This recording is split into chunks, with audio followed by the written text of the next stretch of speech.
Hello everyone, आज मैं आपको बताऊंगी भारतीय संविधान में मौलिक कर्तव्यों के बारे में। इसे हमने 42 अमेंडमेंट एक्ट 1976 के तहत स्वर्ण सिंह समिति के द्वारा जोड़ा गया था। देन इसे हमने आयरलैंड के संविधान से ग्रहण किया है और इसे भारत के संविधान में पार्ट 4A के तहत जोड़ा गया था।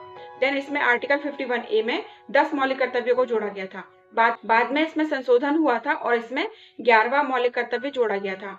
तो चलिए हम बात कर लेते हैं कि 10 कौन कौन से मौलिक कर्तव्य हमें बताए गए हैं।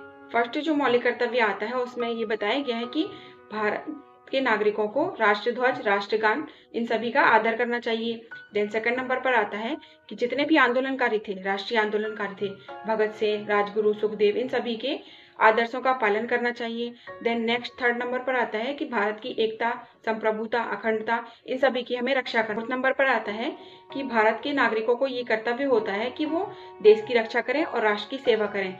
आता है कि भारत के सभी लोगों को ये सोचना चाहिए कि भ्रातृत्व की भावना का निर्माण करें और जितनी भी कुप्रथाएं वगैरह थी उन सभी का त्याग करना चाहिए जो स्त्रियों के सम्मान के विरुद्ध है। देन नेक्स्ट नंबर पर आता है 6 नंबर पर कि हमारी सामाजिक संस्कृति की गौरवशाली परंपरा का महत्व समझें और उसका परिरक्षण करें।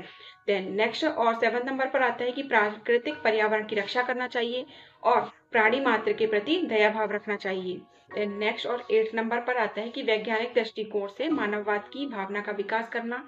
और 9 नंबर पर आता है कि भारत के नागरिकों को ये सोचना चाहिए कि सार्वजनिक संपत्ति की सुरक्षा करें और हिंसा से दूर। 10th नंबर पर आता है कि सामूहिक गतिविधि के सभी क्षेत्रों में सतत प्रयास करें। और नेक्स्ट और लास्ट नंबर पर आता है 11 नंबर आता है कि 6 साल से 14 साल तक के बच्चों को शिक्षा का अवसर उपलब्ध कराएं और इसे 86 अमेंडमेंट एक्ट 2002 के तहत जोड़ा गया था बाद में।